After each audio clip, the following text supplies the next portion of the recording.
तो सबसे पहले देखो नाइट्रोजन फिक्सेशन के दौरान ना होगा क्या, एक मिनट, ठीक है।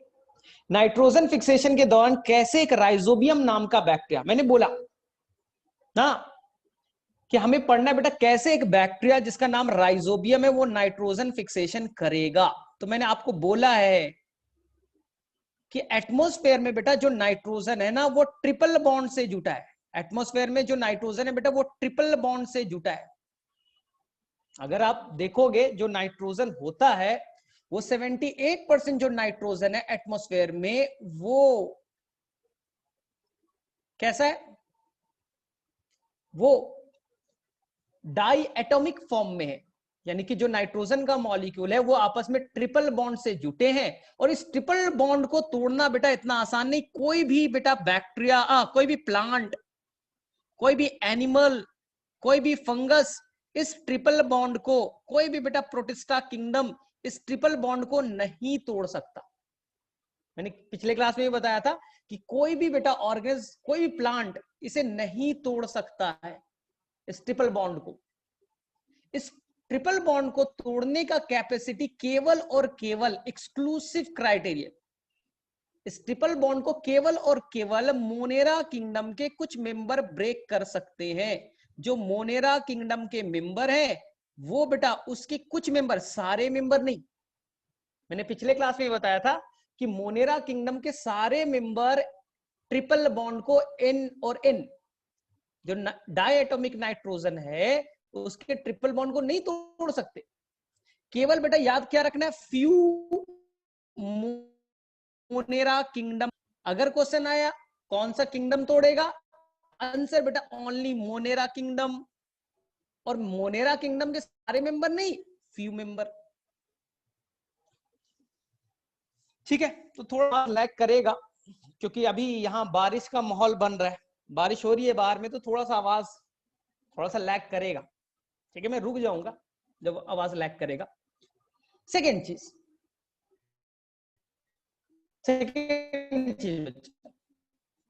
मोनेरा किंगडम में ऐसा क्या है कि जो उसका सिंपल आंसर है बच्चा, उसके अंदर में एक स्पेशल एंजाइम है जिसके नाम है नाइट्रोजिनेज।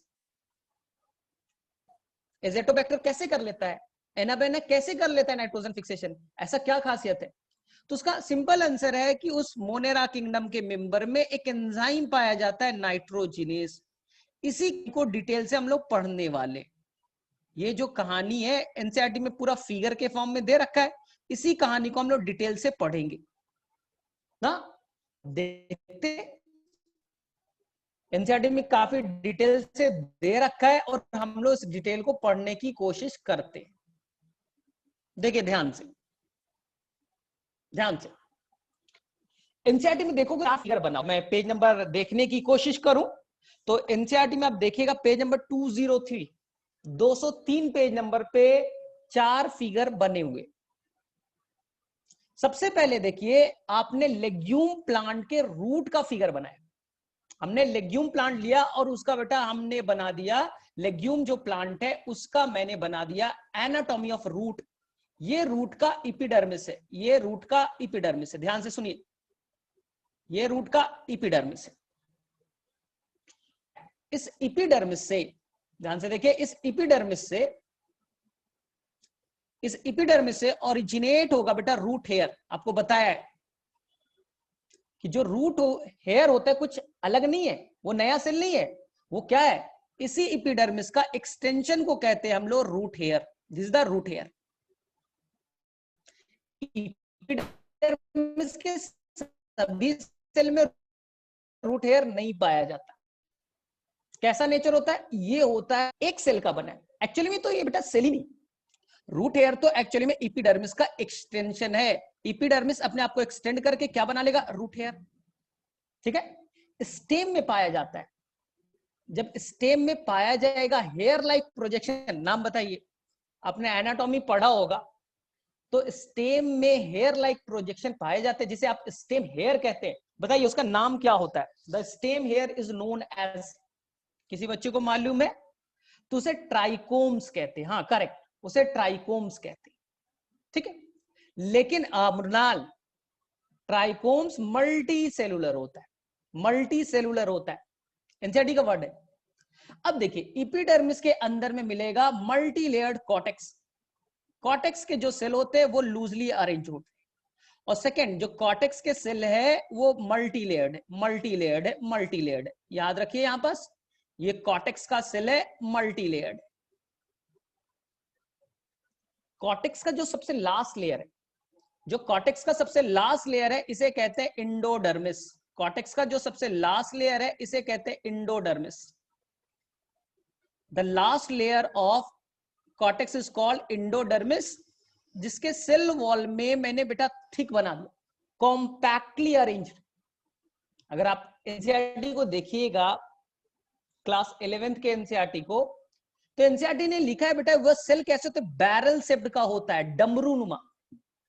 एनसीईआरटी को देखिए बेटा बैरल शेप्ड का लिखेगा, और उसके अंदर सुबेरीन नाम के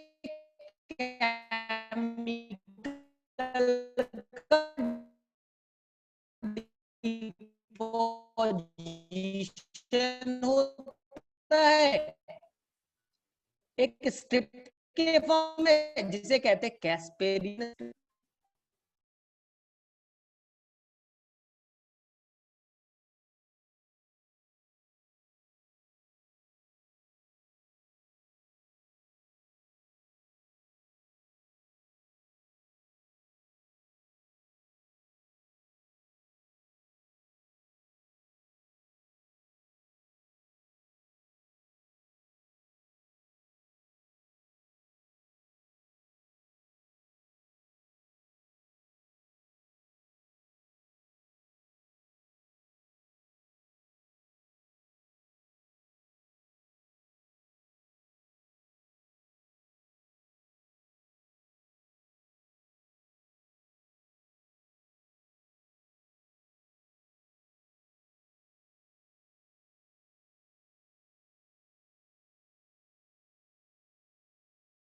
अच्छा ठीक, आवाज आ रही है, आ रही है, आ रही है। इंटरनेट का इशू हुआ था, इंटरनेट से कट गया था। चलो ठीक है, मुझे वापस से फिगर बनाना पड़ेगा। चलो वापस से मुझे फिगर बनाना पड़ेगा, चलो ठीक है, वापस से बना लेता हूं।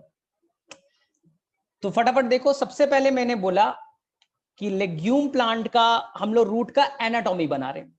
तो एनाटॉमी में सबसे पहले ये हमने बना दिया, सबसे पहले हमने ये बना दिया, it is a epidermis. This is the epidermis.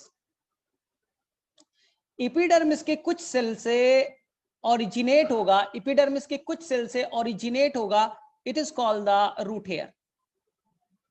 Epidermis के कुछ सेल से ओरिजिनेट होगा रूट हेयर, ये रूट हेयर है। इपिडर्मिस के अंदर होगा मल्टी लेयर्ड कॉर्टेक्स जो कि लूजली अरेंज्ड है, मल्टी लेयर्ड कॉर्टेक्स है जो कि लूजली अरेंज्ड है।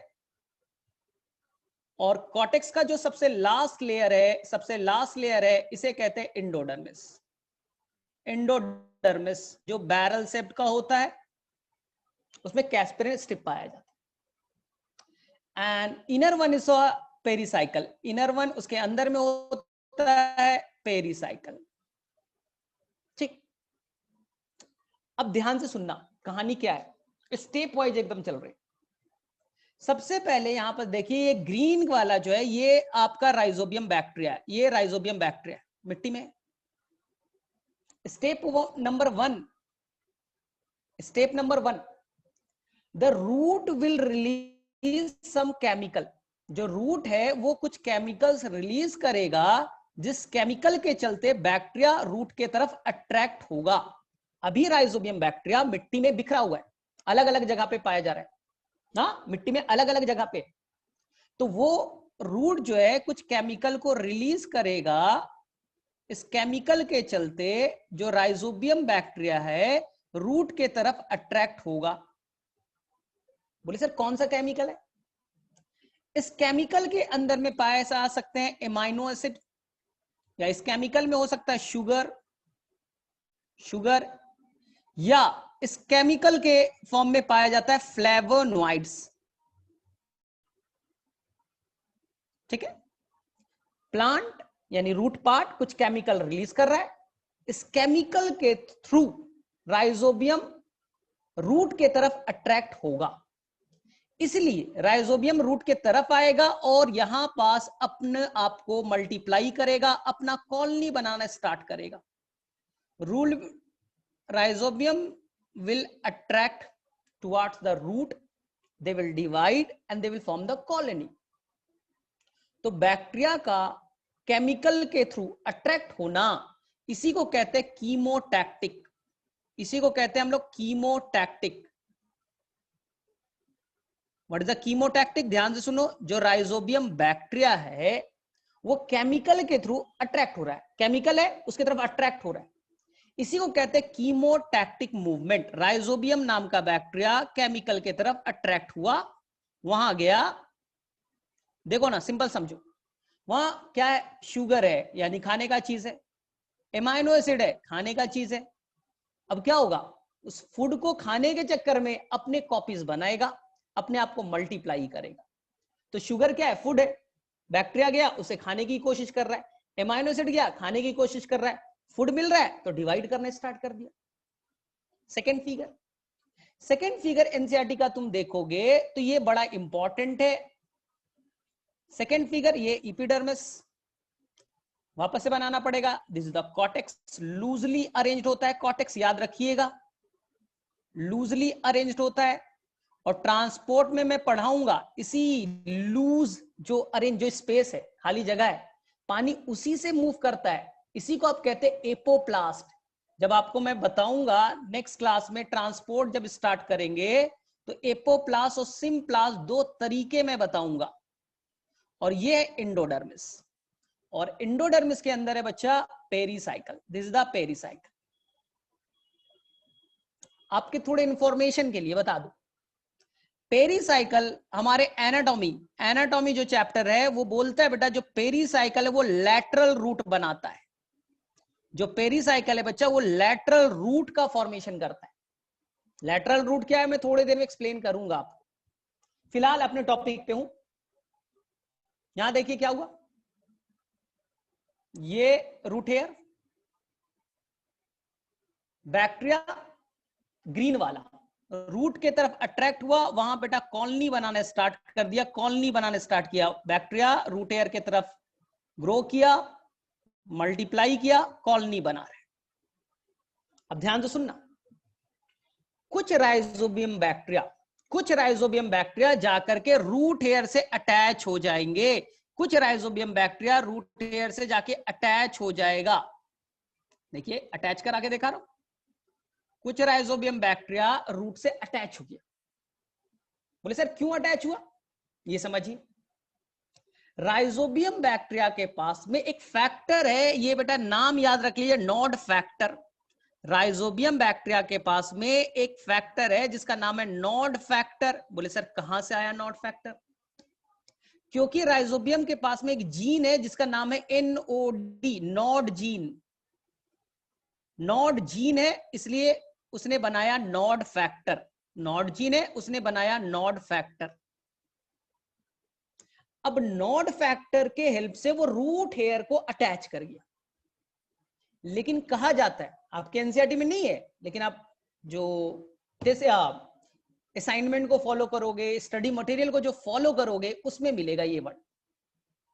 जो रूट हेयर है उसमें बेटा एक केमिकल होता है लेक्टीन्स, लेक्टीन्स नाम का शुगर होता है रूट हेयर के पास। इस लेक्टीन्स यहां ये देखिए येलो वाला लेक्टीन्स है, और नॉड फैक्टर के हेल्प से बैक्टीरिया उसे जाके जुड़ गया। मेरे में से क्लियर है? नॉड फैक्टर किसके पास है? बैक्टीरिया। क्यों है? क्योंकि उसके पास नॉड नाम का जीन है, और रूट हेयर में क्या है? लेक्टीन्स नाम का शुगर, जिससे बेटा जुड़ जाएगा, हुक बनाएगा, पकड़ लेगा। थोड़ी देर के बाद फिगर में देखिए चेंजेस आएगा, थोड़ी देर के बाद में देखिए फिगर में चेंजेस आएगा। बोले सर क्या आ रहा है? देखो ध्यान से, थोड़े देर के बाद में फिगर में चेंजेस दिखेगा, देखो क्या हो रहा है। थोड़ी देर के बाद में एनसीईआरटी फिगर में चेंजेस करेगा। जो रूट हेयर है वो देखिए बेटा कर्ल हो जाएगा, हुक के तरह मूव करेगा, हुक बना लेगा, इसी को एनसीईआरटी कहेगा कर्लिंग ऑफ रूट। एनसीईआरटी में यही बच्चा गिवन है, कर्लिंग ऑफ रूट। जब बैक्टीरिया उससे राइजोबियम अटैच हुआ तो बैक्टीरिया ने क्या किया, कुछ केमिकल्स रिलीज किए जिसके चलते जो रूट का सेल इनलार्ज हो गया, खिंच गया और हुक बना लिया। इसी को एनसीईआरटी कहता है कर्लिंग ऑफ रूट। बोले सर ये कर्ल करके कहां जाएगा? जहां पर बैक्टीरिया की कॉलोनीज है, जहां पर बैक्टीरिया की कॉलोनीज है वहां पास ये हुक ग्रो करेगा। तो एनसीईआरटी के दो फिगर एकदम क्लियर है, दोनों फिगर आपको 100% क्लियर होने चाहिए। कहानी बड़ा आसान है। रूट ने केमिकल रिलीज किया, इस केमिकल के चलते बैक्टीरिया उसकी तरफ अट्रैक्ट हुआ और वहां जाके डिवाइड करना स्टार्ट किया। ठीक है, अब बैक्टीरिया जाकर के रूट हेयर को जकड़ लेगा, बाइंड करेगा, क्योंकि बैक्टीरिया में एक फैक्टर है नॉड फैक्टर, और प्लांट में रूट हेयर में एक शुगर है लेक्टिन्स, जिसे दोनों का एसोसिएशन होगा और राइजोबियम उसे अटैच हो जाएगा। अटैच करने के बाद में जो रूट हेयर इलोंगेट करेगा और कर्ल हो जाएगा, इसी एनसीईआरटी कहेगा curling of root. Curling of root आप एनसीईआरटी के पेज नंबर 203 को देखिए, सेकंड फिगर पे ये बना है, फर्स्ट फिगर पे ये बना है। एकदम आराम से टेक टाइम लीजिए, आराम से देखिए। ठीक है, अब थर्ड फिगर पे आते हैं। एक एक चीज को ध्यान पूर्वक समझते जाना है कहानी की तरह। थर्ड फिगर देखिए, थर्ड फिगर सबसे इंपॉर्टेंट है, इसलिए बहुत ही ध्यान से आपको करना है। ये देखिए, ये आपका एपिडर्मिस, एपिडर्मिस। ठीक है, अंदर में क्या बना है? कॉर्टेक्स। कॉर्टेक्स कैसा है? लूजली अरेंज्ड है। मैंने बार बार बोला बेटा, कॉर्टेक्स लूजली अरेंज्ड होता है, और कॉर्टेक्स का सबसे लास्ट लेयर होता है, उसे एंडोडर्मिस कहते हैं। एंडोडर्मिस कोई नया चीज नहीं है, कॉर्टेक्स का लास्ट लेयर है। Inner most layer of cortex is called endodermis, जिसमें सुबेरीन नाम के केमिकल होते हैं। और एंडोडर्मिस के अंदर में पाया जाता है पेरिसाइकल, जिससे लैटरल रूट बनता है। ये मैं नहीं कहता, आपकी एनाटॉमी कहती है। लैटरल रूट क्या होता है आज बताऊंगा। ठीक है, अब देखिए, ध्यान से देखिए, चीजों को और आराम आराम से क्लियर करते हैं, टेंशन मत लीजिए। यहां देखिए, जो रूट हेयर है, देखिए मैं बड़ा सा बना देता हूं रूट हेयर की, तुम्हें कोई कंफ्यूजन ना हो। ये कर्लिंग ऑफ रूट दिख रहा है? बोले हाँ सर दिख रहा है, कर्ल हो चुका है। ये जो येलो कलर का मैंने बनाया बेटा, ये सेल वॉल है। ये क्या है? सेल वॉल है, रूट हेयर का सेल वॉल है। और जो मैं व्हाइट कलर से बना रहा हूं, ये बच्चा सेल वॉल के बाद सेल मेम्ब्रेन है, ये प्लाज्मा मेम्ब्रेन है। व्हाइट वाला प्लाज्मा मेम्ब्रेन है। बोले ठीक। राइजोबियम बैक्टीरिया जा करके रूट हेयर के सेल वॉल से जुड़ चुका है नॉड फैक्टर के हेल्प से। ठीक है, राइजोबियम बैक्टीरिया जाकर के सेल वॉल से जुड़ चुका है with the help of nod factor. और थोड़ी देर के बाद में कहा जाता है कि वो सेल वॉल को डाइजेस्ट कर देगा, वो सेल वॉल को डाइजेस्ट कर देगा, तोड़ देगा। देखिए ध्यान से, सेल वॉल टूट रहा है, ध्यान से देखिए। राइजोबियम ने क्या किया? रूट हेयर के सेल वॉल को डाइजेस्ट कर दिया, तोड़ दिया। रूट हेयर का जो सेल वॉल है टूट चुका है। और जो प्लाज्मा मेम्ब्रेन है, ध्यान से सुनिएगा, जो प्लाज्मा मेम्ब्रेन है वो अंदर के तरफ इनवेजिनेट होगा। ध्यान से, मैं फिगर को एकदम क्लियर बना रहा हूं कि कहानी की तरह दिमाग में फिट हो जाए। जो प्लाज्मा मेम्ब्रेन है अंदर के तरफ देखिए इनवेजिनेट हो रहा है, धस रहा है। जो प्लाज्मा मेम्ब्रेन अंदर की तरफ बेटा धस रहा है, इनवेजिनेट हो रहा है, इनवेजिनेट हो रहा है, पैसेज बना रहा है, पैसेज बना रहा है टनल की तरह। ये प्लाज्मा मेम्ब्रेन अंदर की तरफ धस गया और देखिए वो एपिडर्मिस को क्रॉस करके कॉर्टेक्स में आ गया। कहां गया? कॉर्टेक्स में। और कॉर्टेक्स में बोला जाता है बेटा वो थ्रेड लाइक स्ट्रक्चर बना रहा है, वो बेटा थ्रेड लाइक स्ट्रक्चर बना रहा है। इसे एनसीईआरटी कहती है इन्फेक्शन थ्रेड, अंदर खींचा चला आ रहा है। और वो थ्रेड लाइक स्ट्रक्चर बनाया जो आपको कॉर्टेक्स में, इंडोडर्मिस में, पेरीसाइकल में फैलते हुए दिखेगा। इसी को कहते हैं इन्फेक्शन थ्रेड। एनसीईआरटी में वर्ड है बेटा, इन्फेक्शन थ्रेड का फिगर बना हुआ है। बोले सर इन्फेक्शन थ्रेड से फायदा क्या हुआ? देखते, ये टनल बनाया, पैसेज बनाने से फायदा क्या हुआ? एनसीईआरटी का फिगर देखिए। इस टनल से अब लार्ज अमाउंट में बैक्टीरिया अंदर की तरफ इंटर करेगा। देखो एनसीईआरटी में क्या लिखा है, बैक्टीरिया बेटा अंदर में जाते हुए दिखाई दे रहा है। जो राइजोबियम बैक्टीरिया है इस टनल से, इस पैसेज से अंदर जा रहा है और वो इन्फेक्शन थ्रेड के थ्रू कॉर्टेक्स में, इंडोडर्मिस में पहुंच चुका है। तो large number of bacteria inter कर रहा है कहां? अंदर कॉर्टेक्स में, इंडोडर्मिस में, पेरीसाइकल में। टनल बना दिया, आप टनल से जाइए। बोले ठीक है, यहां तक एकदम क्लियर है। अब ये राइजोबियम बैक्टीरिया लार्ज अमाउंट में डिवाइड करते जा रहा है और कहां इंटर कर रहा है? इन्फेक्शन थ्रेड में। इन्फेक्शन थ्रेड होते होते कहां पहुंच गया? वहां से रिलीज होगा इन्फेक्शन थ्रेड से बैठा। इन्फेक्शन थ्रेड के होते हुए, उसके हेल्प से, इन्फेक्शन थ्रेड तो एक पैसेज है, एक टनल है, उससे होते हुए वो पहुंच गया कॉर्टेक्स में, वो पहुंच गया इंडोडर्मिस में, वो पहुंच गया पेरीसाइकल में, एंड वहां जाकर के रिलीज हो गया। यानी कि कॉर्टेक्स के सेल में, इंडोडर्मिस के सेल में और पेरीसाइकल के सेल में रिलीज हो चुका है कौन? राइजोबियम। वहां जाके बैठ गया कॉर्टेक्स के सेल में, पेरीसाइकल के, इंडोडर्मिस के अंदर में वो रिलीज हो गया। बोले सर अब क्या होगा? अब क्या करेगा? जो बैक्टीरिया है, ध्यान से सुनना कहानी आगे की, जो बैक्टीरिया है, राइजोबियम बैक्टीरिया कहां गया? कॉर्टेक्स में, इंडोडर्मिस में। वहां जाकर के बैक्टीरिया एक हार्मोन बनाएगा।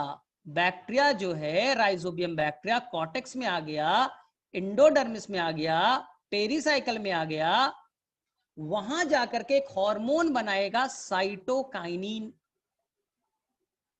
सी के शॉर्ट फॉर्म में लिख दूं, और वहां पास उस कॉर्टेक्स में, इंडोडर्मिस में प्लांट एक हार्मोन बनाएगा जिसका नाम है ऑक्सीन। प्लांट कौन सा हार्मोन बनाएगा? ऑक्सीन। बैक्टीरिया कौन सा हार्मोन बनाएगा? साइटोकाइनिन। इन दो हार्मोन के हेल्प से, इन दो हार्मोन के हेल्प से जो कॉर्टेक्स के सेल हैं, इंडोडर्मिस के सेल हैं, पेरीसाइकल के सेल हैं, लार्ज स्केल में, लार्ज अमाउंट में डिवाइड करना स्टार्ट कर देंगे। एकदम स्टेप वाइज चल रहा है। बैक्टीरिया कॉर्टेक्स में एंटर किया, हार्मोन बना रहा है साइटोकाइनिन, प्लांट अब ऑक्सीन बनाया। इन दोनों के हेल्प से अब लार्ज स्केल में सेल का डिवीजन स्टार्ट हो गया। कॉर्टेक्स, पेरीसाइकल, इंडोडर्मिस के सेल लार्ज स्केल में डिवाइड करना स्टार्ट कर दिए। इसी डिवीजन से एक स्ट्रक्चर बनेगा जो एनसीईआरटी में बनाया है नोड्यूल। एनसीईआरटी में फिगर में फोर्थ फिगर है बच्चा, नोड्यूल का फिगर बनाया। तो हम लोग लास्ट फिगर में नोड्यूल को भी सीख लेते, हम लोग लास्ट फिगर में नोड्यूल का फिगर भी सीख लेते। ये क्या है? इंडोडर्मिस, ध्यान से देखो, इंडोडर्मिस। ये क्या था येलो वाला? ये था आपका रूट हेयर। ठीक है, रूट हेयर। रूट हेयर का सेल वॉल तो आपने काट दिया, ठीक है। अब देखिए, जो इसका प्लाज्मा मेम्ब्रेन, व्हाइट वाला क्या है? Plasma membrane. प्लाज्मा मेम्ब्रेन अंदर की तरफ धस गया, पैसेज बना रहा है। ये पैसेज अंदर के तरफ कॉर्टेक्स में जाकर के, इंडोडर्मिस में जाकर के, पेरीसाइकल में जाकर के थ्रेड लाइक स्ट्रक्चर बना रहा है। क्या नाम? Infection thread. इस इन्फेक्शन थ्रेड से होते हुए कौन इंटर कर गया है लार्ज स्केल में? Bacteria, bacteria, bacteria. एनसीईआरटी में देखिए बैक्टीरिया इंटर कर रहा है, और अब बैक्टीरिया इस इन्फेक्शन थ्रेड से बाहर निकलेगा और कहां इंटर कर जाएगा? कॉर्टेक्स के सेल में। कॉर्टेक्स के सेल में, this is the cortex. Cortex के सेल में कौन आ गया? राइजोबियम। राइजोबियम। लास्ट लेयर कौन है कॉर्टेक्स का? तो बोलेंगे सर वो इंडोडर्मिस। उनके अंदर भी कौन आ चुका है? राइजोबियम। और लास्ट में कौन है? पेरिसाइकल। वहां तक इन्फेक्शन थ्रेड फैल चुका है, वहां तक इन्फेक्शन थ्रेड फैल चुका है, धीरे धीरे फैलता रहता है, फिंगर लाइक। अब वहां क्या हो रहा है? वहां क्या हो रहा है? वहां के सेल अब डिवाइड करेंगे, और डिवाइड करने के बाद में ये आपका एपिडर्मिस था। डिवाइड करने के बाद में यहां पास खूब सारा डिवीजन हो रहा है, डिवीजन हो रहा है, डिवीजन हो रहा है, डिवीजन हो रहा है। मास ऑफ सेल जो बन गया, यही तो नोड्यूल है, यही तो बेटा नोड्यूल्स है। कॉर्टेक्स, इंडोडर्मिस और पेरिसाइकल के सेल लार्ज स्केल में डिवाइड किए and they will form the nodule, they will form the nodule. तो मेरे में से नोड्यूल बनने की कहानी सभी बच्चे को क्लियर कट समझ में आ गया होगा। सर नोड्यूल क्यों बना? एक्स्ट्रा ट्यूमर लाइक ग्रोथ क्यों बन रहा है? ट्यूमर की तरह है, देख लीजिए, ट्यूमर की तरह है, लार्ज स्केल में डिवाइड किया है, मास ऑफ सेल बना, नोड्यूल कहलाया। क्यों बना? क्योंकि इसके अंदर में अब बैक्टीरिया नाइट्रोजन फिक्सेशन परफॉर्म करने वाला है। लेकिन अब एनसीईआरटी को रीड कीजिएगा तो एक वर्ड मिलेगा, ये जो नोड्यूल है वो they are well connected to the vascular tissue. NCERT का वर्ड है बेटा, the nodules are well connected to the vascular tissue. बोले ये क्या चक्कर? नोड्यूल क्यों बना है? क्योंकि यहां नाइट्रोजन फिक्सेशन होगा, नाइट्रोजन फिक्सेशन होगा, नाइट्रोजन फिक्सेशन करके अमोनिया बनेगा। लेकिन अमोनिया तो टॉक्सिक होता है, अमोनिया तो टॉक्सिक होता है, इसलिए फटाफट इस अमोनिया को कन्वर्ट करेंगे एमाइनो एसिड में। अमोनिया टॉक्सिक होता है, एनसीईआरटी में लिखा है, फेट ऑफ अमोनिया, एक टॉपिक भी मैं पढ़ाऊंगा। नाइट्रोजन फिक्सेशन से अमोनिया तो बन गया, लेकिन वो तो टॉक्सिक है, एमाइनो एसिड बनाओ। नोड्यूल में लार्ज स्केल में क्या बनेगा? Amino acid. फिर इस एमाइनो एसिड को जाइलम में लोड कर दीजिए बेटा, ध्यान से सुनिए, कहां लोड कर दीजिए? जाइलम में, जिससे वो अपर पार्ट में स्टेम में जा सके, वो बेटा लीफ में जा सके। तो ध्यान से एकदम, यहां पे एक प्रॉब्लम क्या है? नाइट्रोजन फिक्सेशन से अमोनिया बना, अमोनिया से बनेंगे एमाइनो एसिड।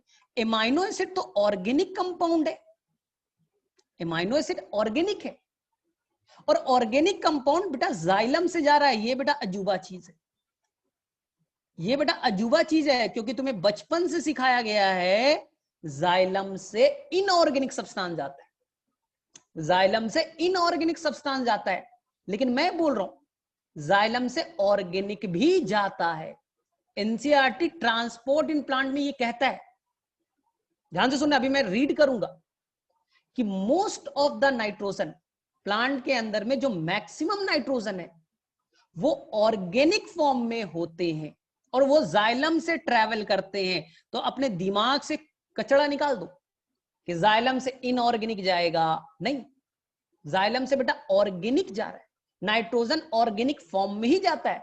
यहां पर बेटा कोई अमोनियम आया नाइट्रेट के फॉर्म में नहीं जा रहा है, यहां एमाइनो एसिड के फॉर्म में जाएगा, एमाइड के फॉर्म में जाएगा। मैं नहीं कह रहा, एनसीईआरटी में बेटा 2 टाइम्स ये लिखा है, ट्रांसपोर्ट इन प्लांट में और बेटा मिनरल न्यूट्रिशन में। हम लोग यही सब चीजें छोड़ देते, यही सब चीजें छोड़ देते हैं। तो कॉन्सेप्ट वाइज चलो, चलो यहां तक बताओ, नोड्यूल के फॉर्मेशन किसे किसे क्लियर हो गया? थोड़ा एक बार हैंड रेज कर दो, मैं लगातार बोले जा रहा। अरे मुरनाना भी, लेग हीमोग्लोबिन बहुत दूर है, इतना टेंशन काहे के लिए ले रहे हो? ठीक है, अभी बेटा लेग हीमोग्लोबिन बहुत दूर है, इतना टेंशन लेगो तब तो हो गया। लेग हीमोग्लोबिन तो अभी बहुत दूर की बात है। यूरियाइड्स, अभी कहां तुम लोग आ गए यूरियाइड्स वगैरह में? हाँ, कॉर्टेक्स, पेरिसाइकल और इंडोडर्मिस के सेल डिवाइड करेंगे और उससे नोड्यूल बनेगा। नोड्यूल कौन बनाएगा? कॉर्टेक्स, इंडोडर्मिस और पेरिसाइकल के सेल लार्ज स्केल में डिवाइड करेंगे और नोड्यूल बनेगा। एनसीईआरटी निकालो और वहां ढूंढ करके मुझे बताओ। तो पेज नंबर 203 पे फिगर के नीचे में ये मेंशन किया गया है क्या? Nodules are well connected to the vascular tissue. Vascular tissue में द जाइलम। चलो बेटा फटाफट बताओ तो। एनसीईआरटी में पेज नंबर 202 को देखिए। 202 है या 203 है, एक बार कंफर्म कर लेता हूं। 203 पेज नंबर एनसीईआरटी के 203 पे ये मेंशन किया गया है। अच्छा 202 पे है या 3 पे है, जहां पे the nodules are well connected to the, ठीक है, वैस्कुलर टिश्यू। चलो ठीक है ठीक है ठीक है, करेक्ट। अब समझो, यानी बेटा मोटा मोटी ये हो गया तुम्हारा एपिडर्मिस, और यहां बेटा तुम्हारे नोड्यूल्स बन गए। ये नोड्यूल्स बन गए। नोड्यूल्स कुछ नहीं हो, ट्यूमर है, मास ऑफ सेल है। ये बेटा तुम्हारे नोड्यूल्स है। अब ध्यान से सुनो, नोड्यूल्स है। अब प्रॉब्लम है कि नोड्यूल के अंदर नाइट्रोजन फिक्सेशन कैसे होगा, इसकी कहानी हम लोग पढ़ते हैं, जो एनसीईआरटी में गिवन नहीं है। यहां तक आपकी कहानी एनसीईआरटी में गिवन है, आगे की कहानी कहीं नहीं गिवन है बेटा, कहीं नहीं गिवन है। यहां तक की कहानी एनसीईआरटी में गिवन था, पता है, सबको पता है। आगे की कहानी नहीं मालूम, आगे क्या होगा। तो हमने समझने के लिए बहुत सिंपल, हमने नोड्यूल के एक सेल को काट करके निकाल लिया। नोड्यूल के सेल में कौन बैठा है, बैक्टीरिया। तो मैंने नोड्यूल के एक सेल को काट करके निकाल लिया, तब मुझे आगे में नाइट्रोजन फिक्सेशन की कहानी क्लियर होगी। तो मैंने नोड्यूल का एक सेल को बेटा काट करके बड़ा करके देख रहा हूं। ये नोड्यूल का सेल है, एनसीईआरटी में ये फिगर नहीं मिलेगा, इसलिए समझ में नहीं आता। ध्यान से सुनना, हमने नोड्यूल के एक सेल को बड़ा करके देख लेते हैं, तो हमें नाइट्रोजन फिक्सेशन लाइफ टाइम के लिए समझ में आ जाएगा। बोले ठीक है, ये नोड्यूल का बेटा एक सेल है। इस नोड्यूल के जो सेल में राइजोबियम बैक्टीरिया आ चुका है। कौन आ गया, राइजोबियम। राइजोबियम जब आएगा इस नोड्यूल के साइटोप्लाज्म में, तो वो अपने, ध्यान से सुनना, राइजोबियम बैक्टीरिया नोड्यूल के अंदर आ गया, वो बेटा अपने सेल वॉल को तोड़ देगा। क्या मैंने बोला, राइजोबियम बैक्टीरिया जब आएगा अपने सेल वॉल को तोड़ देगा, और सेल वॉल टूट गया तो वो अपने शेप को चेंज कर सकता है। जैसे बेटा वो बना दिया, देखिए वाई शेप्ड का बन गया, वो बेटा अमीबा लाइक इस तरह का बन गया। अपने मन मर्जी के अकॉर्डिंग, अपना मन है, अपने शेप को चेंज कर सकता है। सेल वॉल नहीं है, अब बैक्टीरिया में सेल वॉल नहीं है, तो देख लीजिए यहां पास अपने मर्जी के अकॉर्डिंग एक shape, Y shape, amoeba like structure बना रहा है। और धीरे धीरे राइजोबियम जो है वो अपने शेप को चेंज कर रहा है। This enlarge and different shape of bacteria is known as bacteroid. NCERT में एक वर्ड मिलेगा, एनसीईआरटी में एक वर्ड मिलेगा, जो बैक्टीरिया है वो अपने शेप को चेंज कर रहा है। क्यों चेंज कर रहा है, सेल वॉल नहीं। इसी नेचर को कहते हैं बेटा प्लूरोमॉर्फिक। प्लूरोमॉर्फिक, प्लूरोमॉर्फिक, जो अपने शेप को चेंज कर सके। क्यों चेंज कर रहा है, सेल वॉल नहीं, अपने आप को इलाज किया, सेल वॉल नहीं है, शेप को चेंज कर रहा है। And this bacteria is non known as bacteroid. अब बैक्टीरिया से नहीं कहेंगे, इसे क्या कहेंगे, बैक्टेरोइड। इसलिए बहुत सारे बच्चे को लगता है सर बैक्टीरिया, लगता है गलती से लिख दिया बैक्टेरोइड। नहीं, नोड्यूल में जाने के बाद वो बैक्टीरिया ने अपने शेप को चेंज कर लिया, सेल वॉल नहीं है, फ्लेक्सिबल हो गया, चेंज अपनी मर्जी के अकॉर्डिंग, उसे कहते हैं pleomorphic. This enlarge different shape of bacteria is known as bacteroid. इसे अब हम क्या कहेंगे, बैक्टेरोइड नाम देंगे। और बैक्टेरोइड देखो बेटा अपना कॉलोनी बना रहा है। बैक्टेरोइड क्या कर रहा है, अपना कॉलोनी बना रहा है, एक शेप्ड का, वाई शेप्ड का, वो बेटा अपने कॉलोनीज का फॉर्मेशन कर रहा है। और ये जो बैक्टेरोइड का कॉलोनी है वो एक मेम्ब्रेन से कवर्ड हो जाएगा। जो बैक्टेरोइड का कॉलोनी है वो एक मेम्ब्रेन से कवर्ड हो जाएगा। ध्यान से सुनना, एनसीईआरटी में फिगर नहीं है ये। जो बैक्टेरोइड है उसने कॉलोनी बनाया, और ये कॉलोनी एक मेम्ब्रेन से कवर्ड हो गया, इसे कहते हैं पेरीबैक्टीरियल मेम्ब्रेन। पेरीबैक्टीरियल मेम्ब्रेन, ध्यान से सुनना, पेरीबैक्टीरियल मेम्ब्रेन, जिसके थ्रू बैक्टीरिया की कॉलोनी अपने आप को कवर कर लेगी, ये रेड वाला पार्ट। सर ये पेरीबैक्टीरियल मेम्ब्रेन कौन बनाता है? ये बेटा मेम्ब्रेन बनाएगा प्लांट। कौन बनाएगा? होस्ट यानी लेग्यूम प्लांट बनाएगा। इसलिए प्लांट के अंदर में एक जीन होते हैं जिसका नाम होता है nod gene, NOD, nod gene. तो कंफ्यूज मत करना, बैक्टीरिया में भी नॉड जीन था और बेटा प्लांट में भी नॉड जीन है, दोनों जगह नॉड जीन कॉमन है। बैक्टीरिया में भी नॉड जीन, प्लांट में भी नॉड जीन।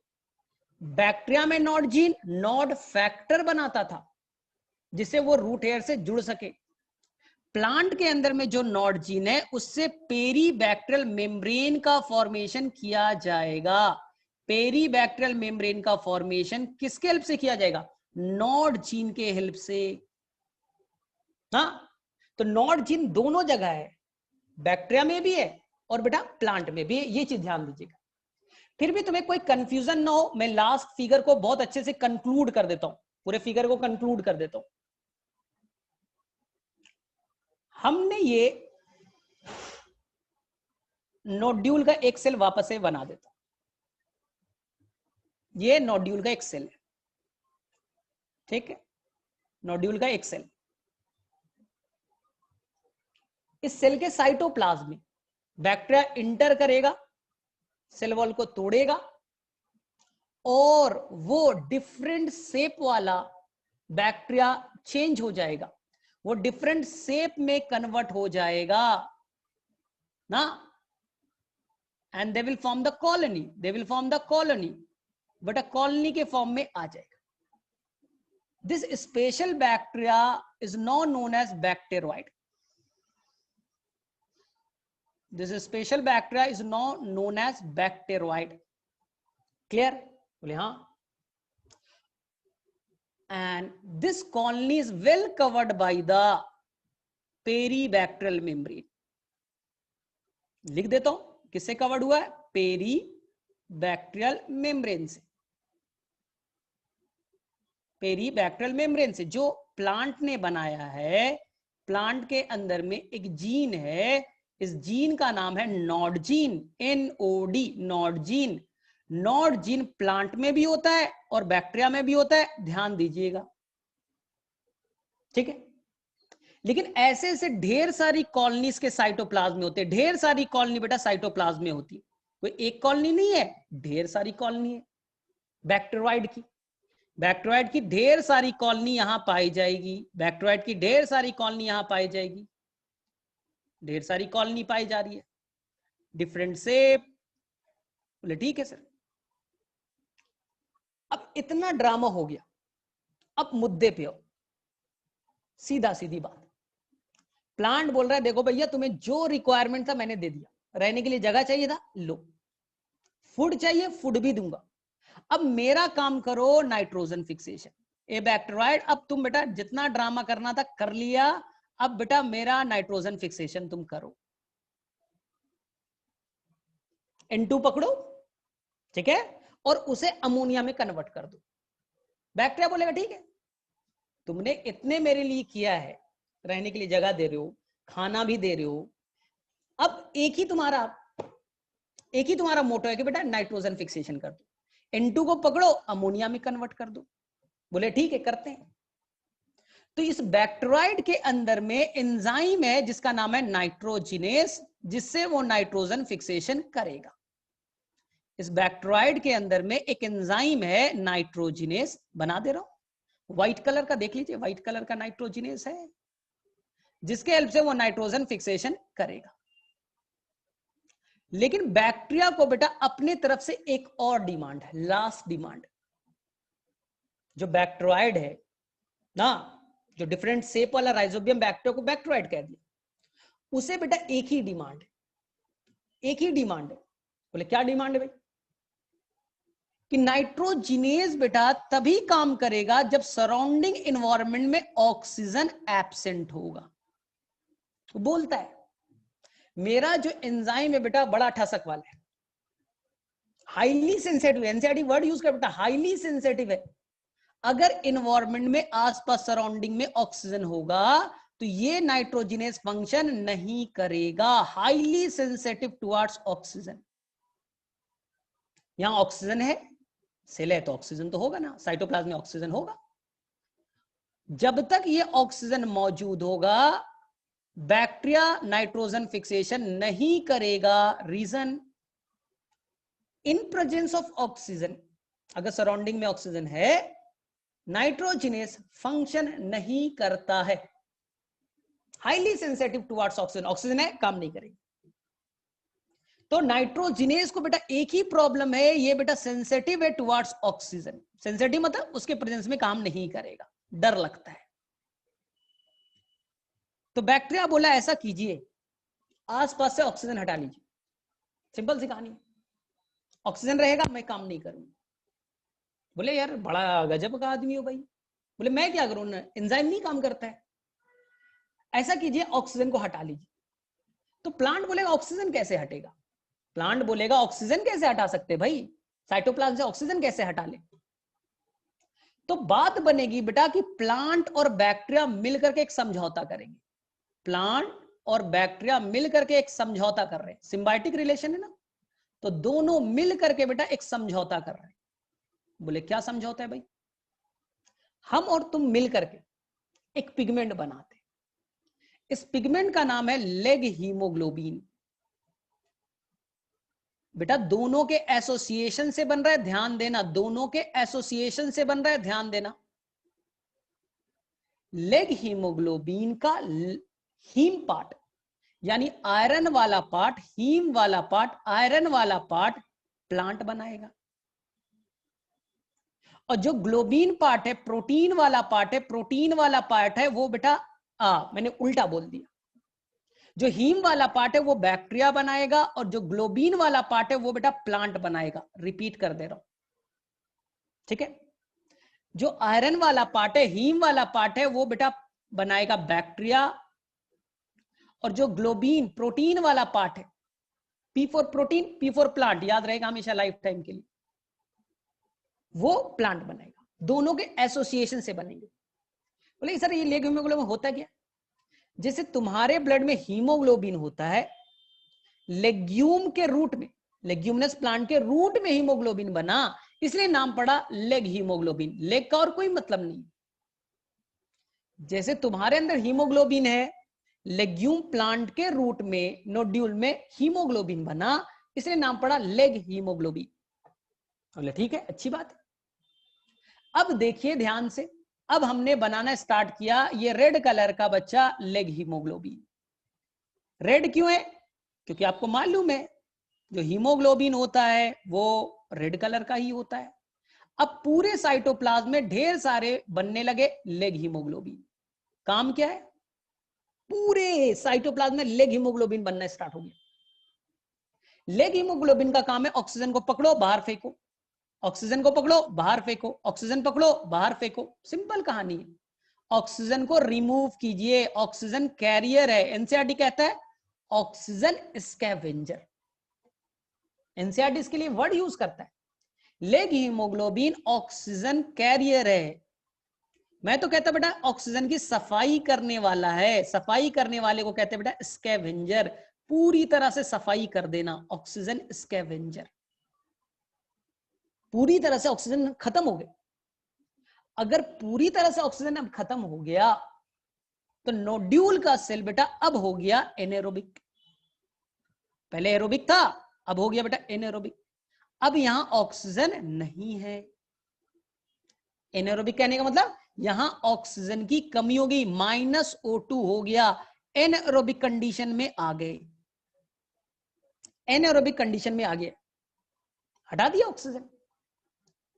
अब जो भी प्रॉब्लम था बैक्टीरिया का वो सॉल्व हो गया। बैक्टीरिया को बोला गया बेटा तुम्हारा एक ही रिक्वायरमेंट था, ड्रामा एक था कि ऑक्सीजन नहीं होना चाहिए, हटा दिया ऑक्सीजन, अब कर नाइट्रोजन फिक्सेशन। बैक्टीरिया बोलेगा ठीक है आप कोई टेंशन नहीं, हम करेंगे, हम बेटा करेंगे नाइट्रोजन फिक्सेशन, टेंशन नहीं है।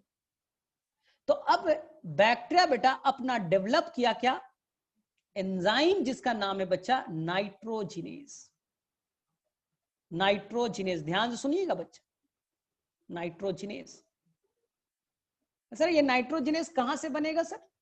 बैक्टीरिया में कौन बनाएगा? तो बैक्टीरिया में बेटा एक जीन है जिसका नाम है निफ जीन, NIF, जिसे नाइट्रोजिनेज बनाएगा। नॉड जीन था बच्चा, जिससे वो नॉड फैक्टर बनाता था, जिससे वो प्लांट से जुड़ता था। और एक और जीन होगा बेटा फिक्स जीन। तो ये नीट में क्वेश्चन आ चुका है, बैक्टीरिया अपने अंदर में 3 कौन कौन से जीन रखता है नाइट्रोजन फिक्सेशन करने के लिए?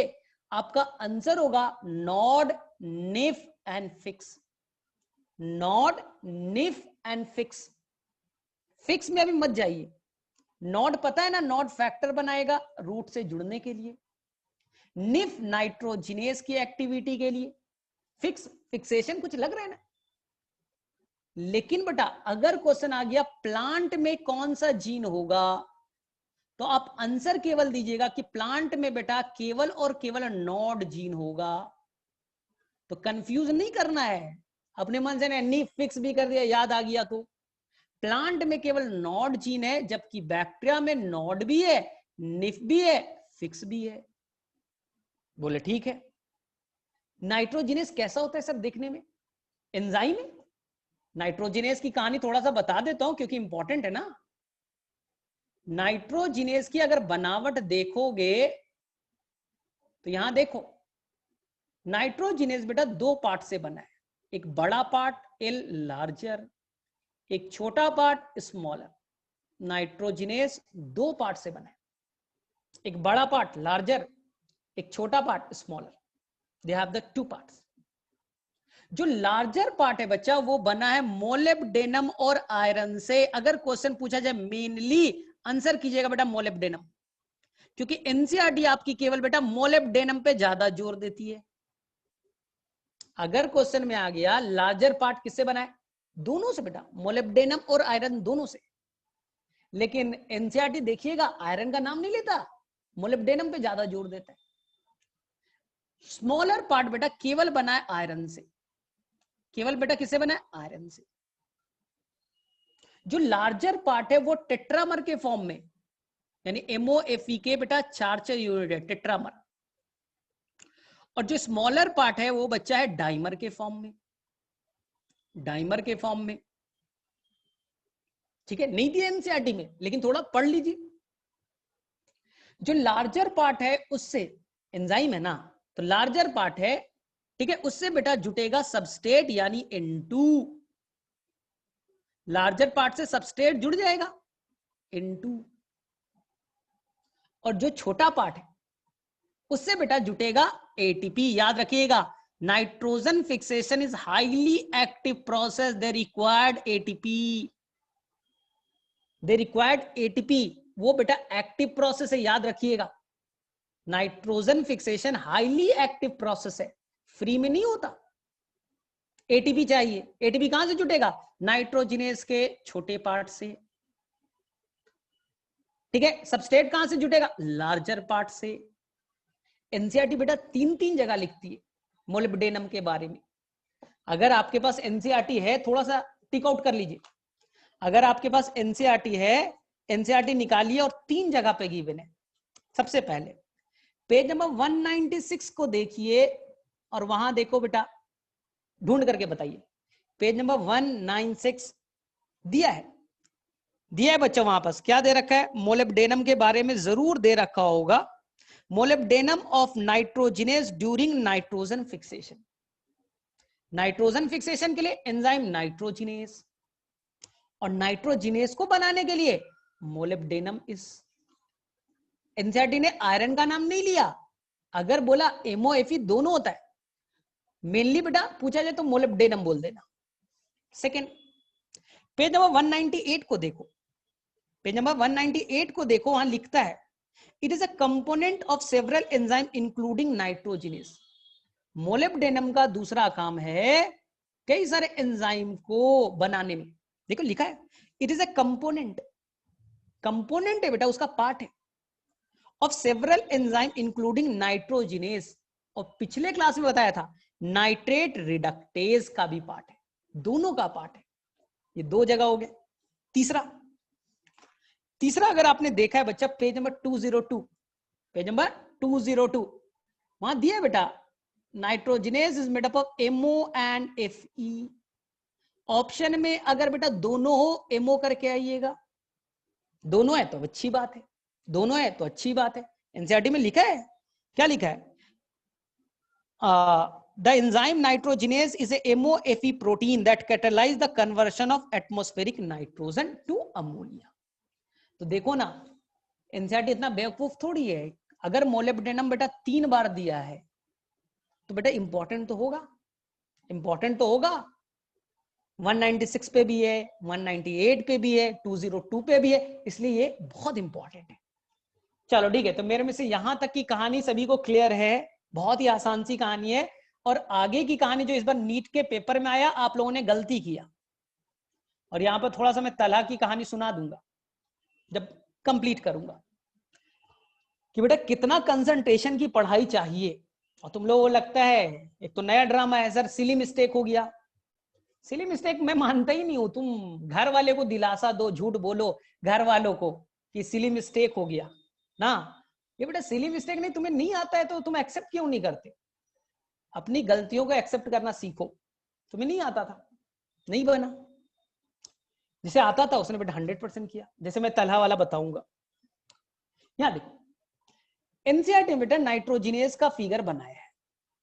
ये बेटा नाइट्रोजिनेज का फिगर है, बस उन्होंने फिगर को उल्टा बनाया, मैंने बेटा सीधा बना दिया, कोई दिक्कत नहीं है। बाकी उन्होंने उल्टा बनाया, ठीक है। 203 पे फिगर बनाया, बोले हाँ सर नाइट्रोजिनेज का ये फिगर, ये एंजाइम ई फॉर एंजाइम। और ये बेटा सबस्ट्रेट है एटमॉस्फेरिक नाइट्रोजन N2। N2 आया, ट्रिपल बॉन्ड है, बाइंड कर N2 सबस्ट्रेट, एंजाइम नाइट्रोजिनेज। अब क्या करना है, ध्यान से बेटा स्टेप को गड़बड़ मत कर दीजिएगा अपने मन से। 4 स्टेप में होगा, ध्यान सुन लीजिए। कितने स्टेप? 4 स्टेप। तो ध्यान से, आधे बच्चे बोल रहे सर 4 स्टेप कहां से पढ़ेंगे? 4 पढ़ना पड़ेगा, क्वेश्चन आया, मैं क्या कर सकता हूं। जिन्होंने 3 पढ़ा गलत करके आया आंसर, जिन्होंने बेटा 3 पढ़ा था स्टेप गलत हो गया उनका आंसर, इसलिए चारों पढ़ना चाहिए। सबसे फर्स्ट स्टेप, यहां पास बेटा 2 इलेक्ट्रॉन आए और 2 प्रोटॉन आया, 2 इलेक्ट्रॉन आए 2 प्रोटॉन आया, यानी ओवरऑल कहे तो एक हाइड्रोजन मॉलिक्यूल आया। 2 इलेक्ट्रॉन और 2 प्रोटॉन, हाइड्रोजन तो कह सकते हो ना, हाँ 2 इलेक्ट्रॉन 2 प्रोटॉन, हाइड्रोजन मॉलिक्यूल। अब देखिए यहां क्या हुआ, ये नाइट्रोजिनेज एंजाइम, ये N2 में 3 ट्रिपल बॉन्ड थे बेटा, एक या 3 कोवैलेंट बॉन्ड थे। ट्रिपल बॉन्ड था, कोवैलेंट बॉन्ड थे 3। एक कोवैलेंट बॉन्ड टूट गया और यहां से बेटा जुड़ गए हाइड्रोजन और हाइड्रोजन। एक कोवैलेंट बॉन्ड बेटा टूट गया, ये स्टेप नंबर 1 है। स्टेप नंबर 1, एक कोवैलेंट बॉन्ड को आपने तोड़ दिया। ध्यान से सुन लीजिए, यहां बेटा N ट्रिपल बॉन्ड है, यहां एक कोवैलेंट बॉन्ड टूटा और कोवैलेंट बॉन्ड की जगह यहां हाइड्रोजन और हाइड्रोजन आ गए। Step 1 clear. Second step number 2, यहां बेटा 2 इलेक्ट्रॉन और बेटा यहां आ गए 2 proton. They have the 2 electron और 2 प्रोटॉन। सेम बेटा सेम कहानी, यानी हाइड्रोजन जुड़ गया, H2 जुड़ा। स्टेप नंबर 2 क्या होगा, कहानी को सुनिए, कहानी को सुनिए। फिर से एक कोवैलेंट बॉन्ड टूटेगा, 3 थे, स्टेप वाइज अब 2 टूट गए। पहले क्या जुड़ा था, इधर हाइड्रोजन इधर हाइड्रोजन, फिर से एक कोवैलेंट बॉन्ड टूटा, इधर हाइड्रोजन इधर हाइड्रोजन, यानी बने क्या, इन 2 कोवैलेंट बॉन्ड टूट चुका है, इधर से H H, फिर से H और H। अभी बेटा जोश में मत आइएगा, ना तो बेटा आंसर गलत आ जाएगा। जोश में नहीं आना है, अभी चलने दीजिए, कहानी को आराम से चलने दीजिए। अब तीसरे स्टेप की तरफ बढ़े, फिर से सेम कहानी, 2 इलेक्ट्रॉन 2 प्रोटॉन, 2 इलेक्ट्रॉन 2 प्रोटॉन, यानी इक्विवेलेंट टू हाइड्रोजन मॉलिक्यूल। अब तीसरे कोवैलेंट बॉन्ड को तोड़ने की बात चल रही है, तीसरे कोवैलेंट बॉन्ड को तोड़ दीजिए, तोड़ देते हैं, तोड़ देते हैं। अब क्या हुआ, इन तीनों कोवैलेंट बॉन्ड टूट गए, इधर से जुड़ गया हाइड्रोजन, हाइड्रोजन हाइड्रोजन, बन गया बेटा अमोनिया, बन गया बेटा अमोनिया। तुम्हें लग रहा है स्टेप कंप्लीट हो गया बेटा, भूल में मत रहिएगा। तुम्हें लग रहा है स्टेप कंप्लीट हो गया, भूल में मत रहिए। अभी चलने दीजिए, कहानी चल रही है बेटा, चलने दीजिए, ज्यादा दिमाग मत लगाइए। स्टेप नंबर 3 भी कंप्लीट। अब बेटा स्टेप 4 में जाएगा। तुम बोले सर स्टेप 4 क्यों, अमोनिया तो बन चुका है। सर स्टेप 4 क्यों, अमोनिया तो बन गया ना। नहीं बच्चे, अभी एक बाई प्रोडक्ट बनना जरूरी है, तुम यहां पर रोक लो। लेकिन यहां पर चौथा स्टेप भी होता है, यहां पर 2 इलेक्ट्रॉन और 2 प्रोटॉन वापस से आएंगे, चौथा स्टेप भी होगा, यानी हाइड्रोजन फिर से जुटेंगे। सर हाइड्रोजन अब क्यों जुटेगा सर, ऑलरेडी ये आपका नाइट्रोजिनेज एंजाइम है, वो सर 2 अमोनिया तो बना दिया है, 2 अमोनिया तो सर बन चुके हैं। सुनो तो, 2 अमोनिया बन गई, अच्छी बात है, लेकिन एक बाई प्रोडक्ट के फॉर्म में हाइड्रोजन भी बनता है, एक बेटा हाइड्रोजन भी बनता है। तो टोटल बेटा 4 स्टेप में कंप्लीट होता है। इस साल के पेपर में क्वेश्चन यही तो आया था। क्वेश्चन क्या था, ध्यान से सुनिए, चारों स्टेप को पढ़िए। चारों स्टेप के बाद देखिए बेटा, एक इंटू, ध्यान से सुनिएगा, टोटल कितने स्टेप, 4। एक स्टेप में 2 इलेक्ट्रॉन, दूसरे स्टेप में 2 इलेक्ट्रॉन 4, तीसरे स्टेप में 2 electron 6, and the fourth step 2 electron 8। Total कितने इलेक्ट्रॉन, 8। लिख दीजिए 8 इलेक्ट्रॉन। 8 स्टेप हुआ, हर स्टेप में 2 प्रोटॉन भी थे, तो हो गए बेटा 8 प्रोटॉन। अगर तुमने 3 स्टेप मान के पढ़ा होता तो 8 इलेक्ट्रॉन 8 प्रोटॉन नहीं लिखते, 6 लिखते ना। लेकिन रियल में 4 स्टेप में हुआ है, बाई प्रोडक्ट भी बनता है, और बाई प्रोडक्ट वाले हम लोग भूल जाते हैं। तो 4 स्टेप में हुआ, 8 इलेक्ट्रॉन 8 प्रोटॉन। एक इलेक्ट्रॉन जब बेटा N2 में डाला जाता है, 2 एटीपी खर्च होते हैं। सुनो वापस से, एक इलेक्ट्रॉन जब ऐड करोगे तो 2 एटीपी खर्च होता है। तो 8 इलेक्ट्रॉन आपने ऐड किया है, तो बेटा 16 एटीपी खर्च हो जाएंगे, 16 एटीपी खर्च हो जाएगा। इसलिए इंपॉर्टेंट है ना, तो बेटा तुम्हारे अकॉर्डिंग तो 6 इलेक्ट्रॉन होता तो 12 एटीपी खर्च होते। तो यहां पास 8 इलेक्ट्रॉन है, एक इलेक्ट्रॉन को ऐड करने में 2 एटीपी खर्च होता है, तो 8 इलेक्ट्रॉन है 16 एटीपी। अब देखो क्या बना, अब कहानी क्लियर है।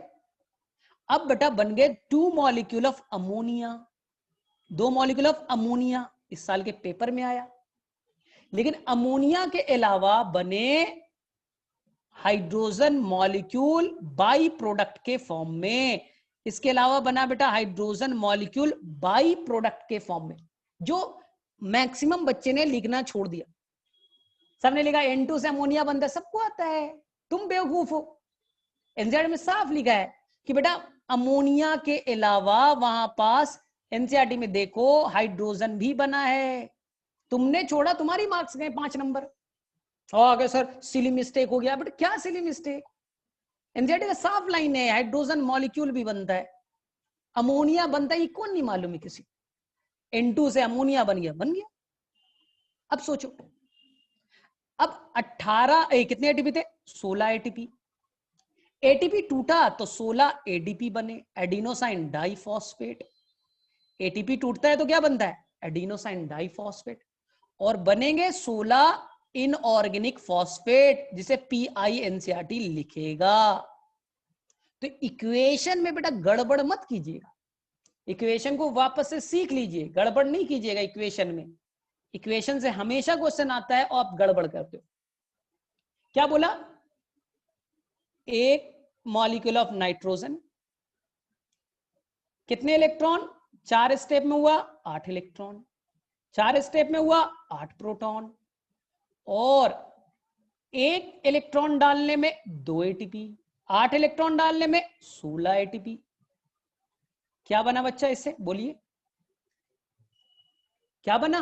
तो बोले सर 2 मॉलिक्यूल अमोनिया बन गया, ठीक है, और बेटा बाई प्रोडक्ट में हाइड्रोजन बन गए, बाई प्रोडक्ट में बेटा हाइड्रोजन बन गए, बाई प्रोडक्ट में हाइड्रोजन बन गए।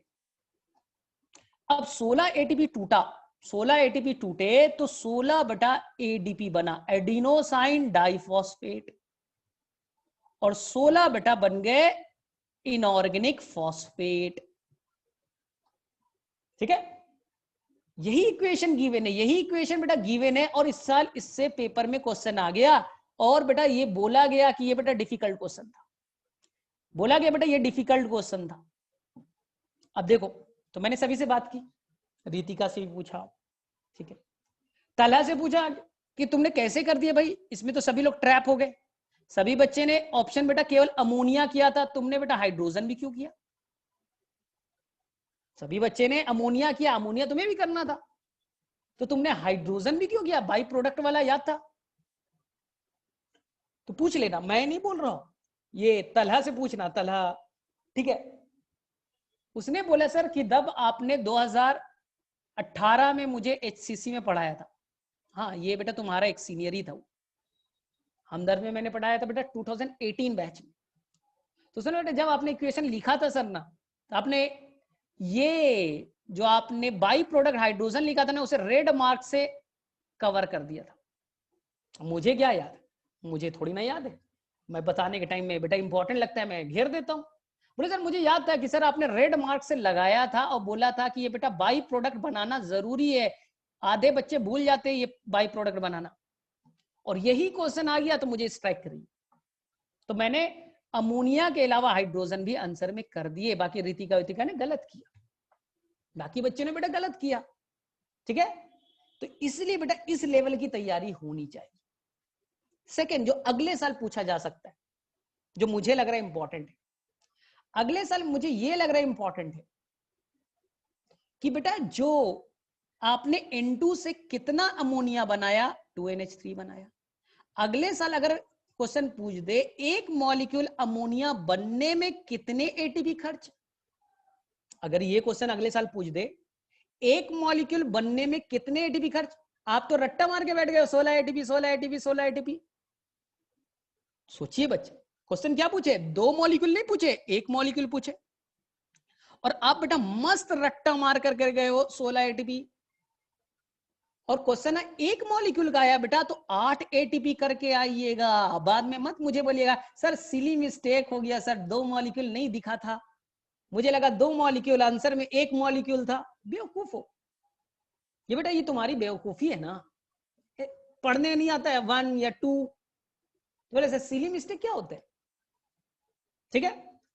बेटा प्रैक्टिस तो ऐसा होना चाहिए कि ताला से जब तुम पूछोगे तो बेटा उसने पूरा पेपर ना 2 घंटे में कर दिया था, 3 घंटे का पेपर 2 घंटे में बना करके बेटा बैठ गया, ये रिकॉर्डेड है उसका, ये बेटा नीट सुपर 30 वाला जो यूट्यूब है उस पर रिकॉर्डेड है ये, कि उसने 2 घंटे में अपने पेपर को कंप्लीट कर लिए थे, इस लेवल की उसकी तैयारी हो चुकी थी, यानी इस लेवल का उसे एक एक कॉन्सेप्ट आ चुका था ना। तो बेटा आपका एक्सपेक्टेशन वही होना चाहिए, एनसीईआरटी को इतना माइन्यूट पढ़े कि आपको एक एक चीज क्लियर हो, 1 पूछा तो 8 करेंगे, 2 पूछा तो 16 करेंगे, ठीक है।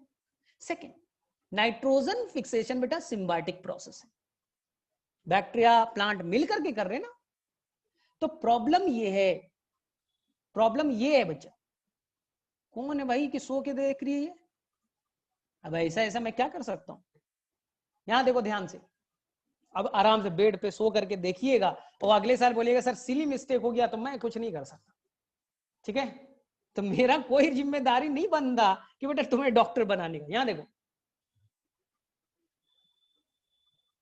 अब ये आएगा कि बेटा नाइट्रोजन फिक्सेशन तो एक्टिव प्रोसेस है, 16 एटीपी चाहिए, एक N2 को अमोनिया में कन्वर्ट करना है, उसके लिए 16 एटीपी चाहिए, एटीपी कहां से आएगा, ये बेटा एटीपी आएगा कहां से, तो पेज नंबर 204 का बेटा फर्स्ट लाइन है, पेज नंबर 204 का फर्स्ट लाइन है कि जो एटीपी चाहिए बेटा वो देगा होस्ट अपने रिस्पिरेशन के थ्रू। आंसर बेटा होस्ट रिस्पिरेशन, आंसर बेटा होस्ट रिस्पिरेशन।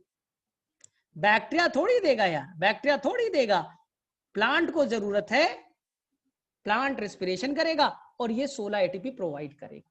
तो आंसर करके आइएगा होस्ट रिस्पिरेशन से आएगा। एनसीईआरटी में लिखा है, आपने रट्टा मार लिया कि नाइट्रोजन फिक्सेशन में 16 एटीपी चाहिए, ये एटीपी बैक्टीरिया नहीं देगा, प्लांट देगा। आपने रट्टा मार के गए और मैं अभी आंसर को गलत कर रहा हूं।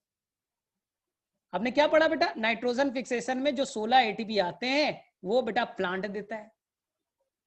अब क्वेश्चन को मैं थोड़ा सा ट्रैप कराता हूं, अब 100% ट्रैप हो जाओगे। बोले ठीक है। अगर मैं क्वेश्चन पूछूं कि एक बैक्टीरिया है जिसका नाम है एजोटोबैक्टर, एजोटोबैक्टर पिछले क्लास में बताया था, ये बेटा फ्री लिविंग है और नाइट्रोजन फिक्सेशन करता है। ये नाइट्रोजन फिक्सेशन करता है फ्री लिविंग फॉर्म में। बताइए बेटा एजेटोबैक्टर को एक N2 को अमोनिया में कन्वर्ट करने के लिए कितना एटीपी चाहिए? चलिए आंसर दीजिए, लिखिए, टाइप कीजिए, मैसेज में जाइए और मुझे बताइए एजेटोबैक्टर को N2 से अमोनिया बनाना है तो बेटा कितने एटीपी की रिक्वायरमेंट होगी? आप बोलिएगा बेटा 16, करेक्ट है। अगर मैं पूछ दूं ये 16 एटीपी का भरपाई कौन करेगा, ये 16 एटीपी बेटा कहां से आएंगे? क्या आंसर कीजिएगा? चलिए हाँ बोलिए, ये बेटा 16 एटीपी कौन देगा? प्लांट, बैक्टीरिया, कौन देगा? तो सलोनी ने लिखा है respiration of the host cell, Jaya ने लिखा है प्लांट, अंशुता ने लिखा है प्लांट, एमडी आसिफ ने लिखा है प्लांट। सबका आंसर गलत है, सबका आंसर गलत है। कोई तो बेटा सही आंसर दे दो। ठीक है, शीतल ने थोड़ा सा आंसर सही किया है, सना यासिन नहीं, वो तो एरोबिक नेचर का होगा, बैक्टीरियल रिस्पिरेशन। हसनैन का केवल सही है, मान लो बेटा बैसिलस बैक्टीरिया जो एनारोबिक है, कोई दिक्कत नहीं। लेकिन बेटा ये तो फ्री लिविंग है ना, ये प्लांट के साथ रहते ही नहीं है, प्लांट क्यों देगा? अरे थोड़ा दिमाग का खोपड़ी खोलो। अरे बेटा सिम्बायोटिक बैक्टीरिया है, जब लेग्यूम प्लांट में जाएगा तो लेग्यूम प्लांट इसे दे देगा। लेकिन तुम तो बेटा फ्री लिविंग हो, बैसिलस, रोडोस्पैरुलम, क्लॉस्ट्रीडियम, तुम तो बेटा फ्री लिविंग हो, तुम प्लांट के साथ तो रहते ही नहीं, नाइट्रोजन फिक्सेशन कर रहे हो ना। तो एटीपी बेटा तुम खुद से बनाओगे ना कि प्लांट ला के देगा? तुम्हें मैंने क्या क्लू दिया? फ्री लिविंग यहाँ क्वेश्चन में लिखा हुआ है, तो बेटा थोड़ा तो ब्रेन, दिमाग बेटा खोलो। ये कौन सा बड़ा बात है? मैंने क्या बोला कि जो बेटा फ्री लिविंग है, तो जाहिर सी बात है अगर फ्री लिविंग है तो किसी प्लांट से अटैच नहीं है। अगर प्लांट से अटैच नहीं तो प्लांट क्यों देगा? बेटा मिट्टी में तुम अकेले बैठ के नाइट्रोजन फिक्सेशन कर रहे हो तो उसका भी भरपाई यही करेगा। आंसर बेटा ये एटीपी जो फ्री लिविंग फॉर्म में है वो बैक्टीरिया के रिस्पिरेशन से आएगा। अगर आप सिम्बायोटिक करते हो तो प्लांट के रिस्पिरेशन से आएगा। किसे किसे समझ में आया? किसे किसे बेटा समझ में आया ये कहानी? तो तुम्हें क्या लगता है एनसीईआरटी पढ़ लिया और क्वेश्चन सेट कर दिया, सिली मिस्टेक करके आगे? छोटा सा चीज है, नहीं पढ़ोगे नहीं बनेगा। लाख तुम बेटा रट्टा मार लो, लाख तुम एनसीईआरटी पढ़ लो, लेकिन बेटा लॉजिकल थिंकिंग नहीं रहेगा, नहीं बनेगा। 6-7 क्वेश्चन बेटा लॉजिकल होते हैं, डॉक्टर बनने वाले हो, ऐसे ही थोड़ी ना क्वेश्चन कुछ भी पूछेगा। 5-6 क्वेश्चन बेटा बड़ा डिसाइडिंग होते हैं। वो क्वेश्चन जो थॉट बेस होता है वो बनाता है, वही क्वालिफाई करता है। अब समझ में आया?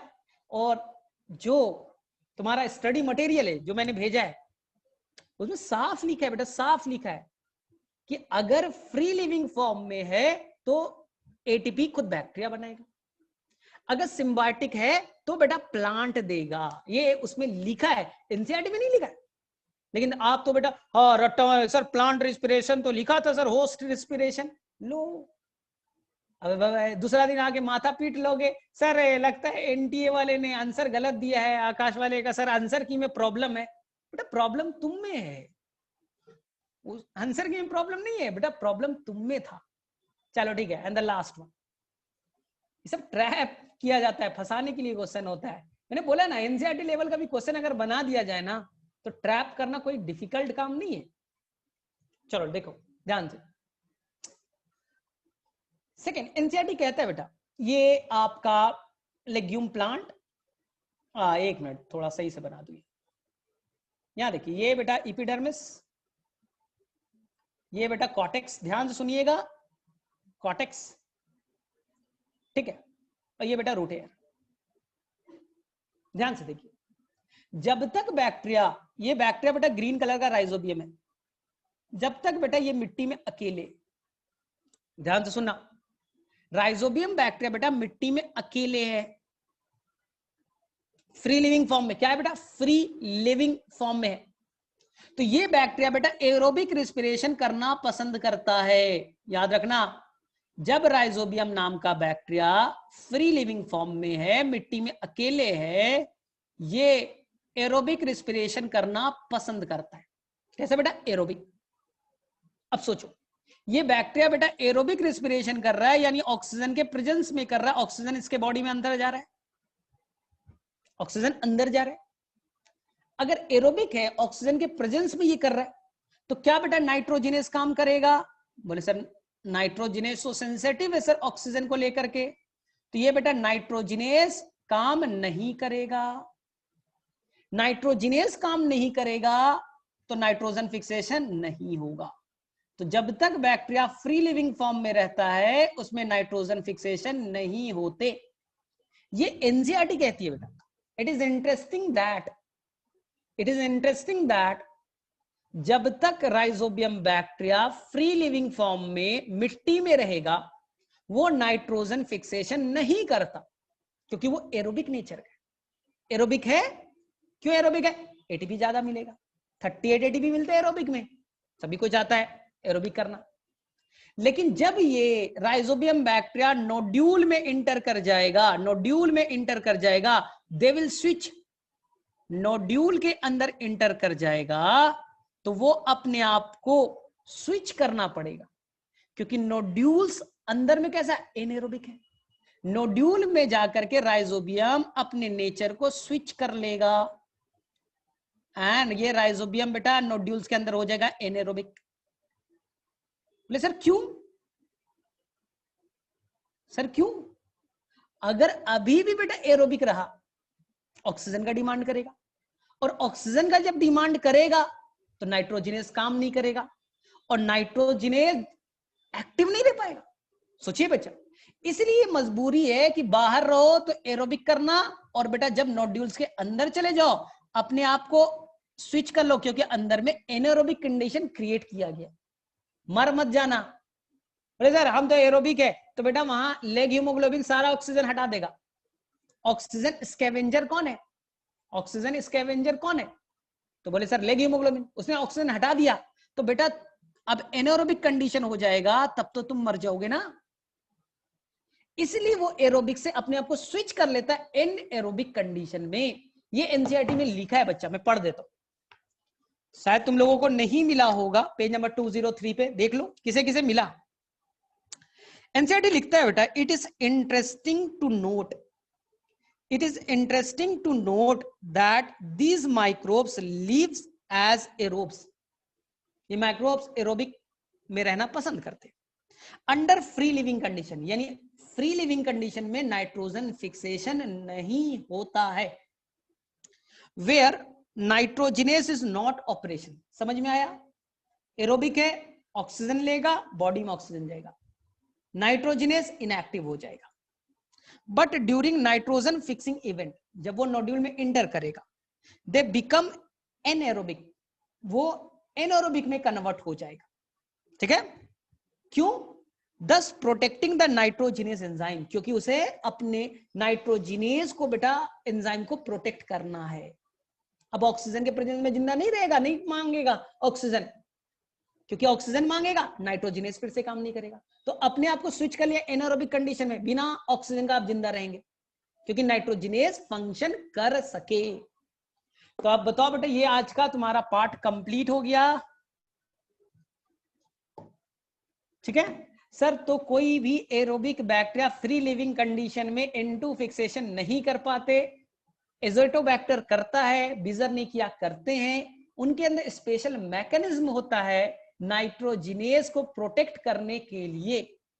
एरोबिक कंडीशन में करेंगे नाइट्रोजन फिक्सेशन, लेकिन उन्हें उस नाइट्रोजिनेज को प्रोटेक्ट करने के लिए उसके पास स्पेशल मैकेनिज्म पाया जाता है, जो मैकेनिज्म राइजोबियम के अंदर नहीं है। एजेटोबैक्टर में पढ़ना, थोड़ा गूगल पे सर्च करके थोड़ा सा इस पे रिसर्च करना कि why aerobic bacteria perform nitrogen fixation in presence of oxygen. बड़ा इंटरेस्टिंग आंसर है, ऐसे ग्रेजुएशन में ये पढ़ाया जाता है। चलो ठीक है, तो किसे किसे क्लियर हो गया। और सेकेंड 2-3 चीजें मैं बता रहा हूं, तो जो बच्चे क्लास को अगर सीरियस नहीं ले रहे हैं तो कोई नहीं, उनका तो मैं कुछ नहीं कह, क्योंकि अब अगले हफ्ते से बेटा ये रिकॉर्डेड यूट्यूब पे नहीं जाएगा। फिर फायदा क्या, फिर बेटा फायदा क्या है, फिर तो तुम टाइम पास में आए, मूड किया, पढ़ा, फिर गए, सामने देख लिया। तो ये बच्चा मैं बोल दे रहा हूं कि ये शायद 25 अक्टूबर तक, 25 के बाद में ये रिकॉर्डेड फॉर्म नहीं जाएगा। हाँ, मैं रिकॉर्ड करके अपने कंप्यूटर पे रखूंगा, एडवर्स कंडीशन में जरूरत हुआ तो मैं तुम्हें पासवर्ड दे दूंगा, पासवर्ड प्रोटेक्टेड होगा, वो तुम देख सकते हो ना। लेकिन बेटा ये सभी के लिए अवेलेबल है, फिर नहीं होगा। बाकी मेरे पुराने वीडियोस है वो देखिए, ये वाले बेटा वो क्रैश कोर्स के थे, आराम आराम से फटाफट पढ़ा दिया। इसमें मैं बहुत डिटेल से एक एक क्वेश्चन को निकाल करके, अगर तुम देखोगे पूरा मॉड्यूल को मैंने कवर किया आज, और पूरा बेटा एनसीईआरटी को कवर किया। कोई भी क्वेश्चन अब ऐसा हो ही नहीं सकता जो छूट जाए। तो ये इसलिए क्लासेस को बेटा ऑनलाइन में सीरियस लेना है। एडवर्स कंडीशन में मैं डाल दूंगा पासवर्ड प्रोटेक्टेड, लेकिन ये सभी के लिए अवेलेबल नहीं होगा।